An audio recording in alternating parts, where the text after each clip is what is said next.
Advogado caloteiro.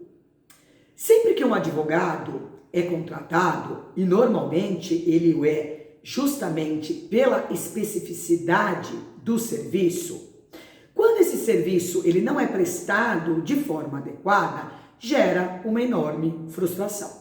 Principalmente porque aqui no Brasil nós não temos a figura usual da advocacia preventiva. Então, quando uma pessoa contrata um advogado, procura um advogado, normalmente ela já está com um problema. E o mínimo que ela espera é que aquele serviço que foi contratado seja prestado de maneira adequada.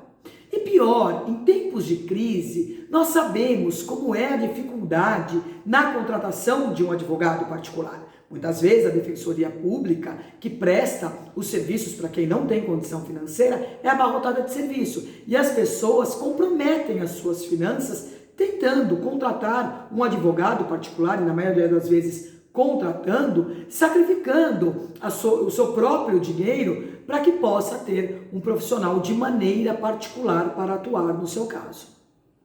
E pior, e quando esse advogado ele não presta o serviço? O que será que acontece?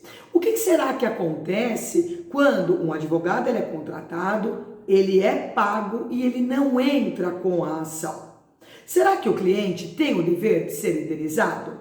É evidente que sim. Eu sou Fernanda Gonçalves, advogada e professora, e quero conversar com vocês acerca de uma decisão da 12ª Vara Civil de Santos, aqui no litoral do estado de São Paulo, que condenou um advogado a indenizar um ex-cliente por descumprimento do contrato de serviços advocatícios que havia sido celebrado entre as partes. Infelizmente, é cada vez mais comum nós termos conhecimento de ações judiciais movidas contra advogados, nos quais restam comprovadas as más condutas profissionais. Na maioria das vezes, quando a parte contrata um advogado, é quase sempre com sacrifício. Sabemos que a contratação de um advogado particular, ela é onerosa. O serviço advocatício em si, ele é caro. Quem não tem condições se socorre da Defensoria Pública, que em decorrência da enorme demanda, acaba demorando demais para prestar esse serviço.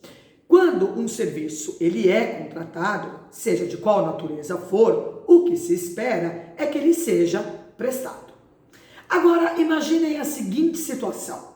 Um advogado, ele é contratado, recebe integralmente pelo serviço prestado, não presta o serviço e ainda fornece informações falsas ao seu cliente. É um verdadeiro tormento para o cliente e é um absurdo que macula toda a nossa classe. E foi isso que aconteceu no caso que conversaremos. Um homem contratou um advogado em março de 2018 para interpor um pedido de reabilitação criminal. O advogado cobrou R$ 5.300, sendo que R$ 5.000 eram de honorários advocatícios para ajuizar essa ação e R$ 300 para quitar uma multa de execução criminal. Os valores foram pagos à vista pelo cliente, ou seja, o advogado recebeu tudo antes mesmo de prestar qualquer tipo de serviço.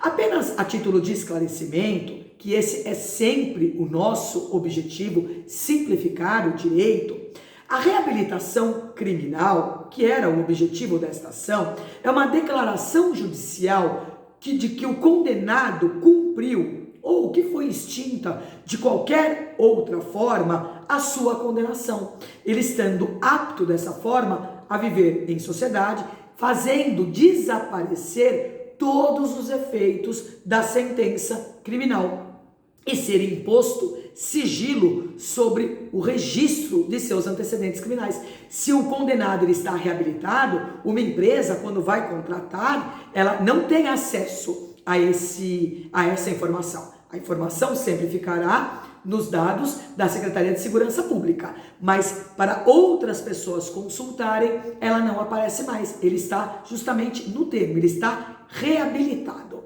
E a reabilitação, ela está prevista no artigo 93 do Código Penal, que determina: a reabilitação alcança quaisquer penas aplicadas em sentença definitiva, assegurando ao condenado o sigilo dos registros sobre seu processo e condenação. Parágrafo único. A reabilitação poderá também atingir os efeitos da condenação previstos no artigo 92 desse Código, vedada a reintegração na situação anterior nos casos dos incisos 1 e 2 do mesmo artigo. Pois bem, retornando ao nosso caso, de acordo com as informações prestadas pelo cliente, o advogado não propôs a reabilitação criminal e nem efetuou o pagamento da multa. O cliente ainda acusou o profissional de prestar informações inverídicas. Em decorrência desta lamentável situação, o cliente ajuizou uma ação de rescisão contratual cumulada com indenização por danos materiais e morais contra o advogado. O juiz Fernando de Oliveira Melo, da 12ª Vara Civil de Santos, julgou a ação parcialmente procedente e analisou que não havia dúvidas acerca desta contratação. Também não havia dúvidas do pagamento integral dos honorários e da não prestação dos serviços correspondentes. E afirmou o magistrado, abre aspas, ao receber a procuração, o advogado tem o dever de acompanhar e bem zelar por todas as fases do processo, observando os prazos e cumprindo as imposições do patrocínio.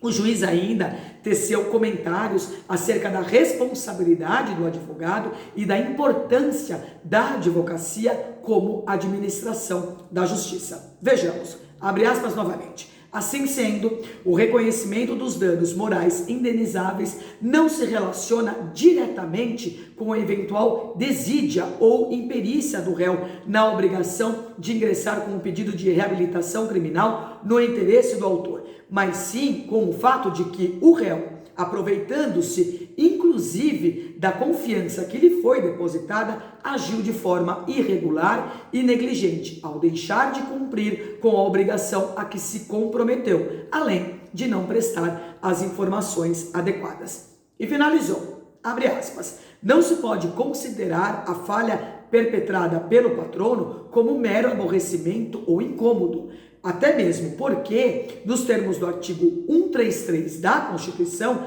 a advocacia é função essencial à justiça, devendo sempre ser exercida com esmero. O advogado foi condenado a devolver ao seu cliente aquilo que recebeu, ou seja, os R$ 5.300 mais R$ 5.000 a títulos de danos morais. Acertada a decisão. Para quem tiver interesse em conferir, basta acessar os autos 100.2551-64/2021.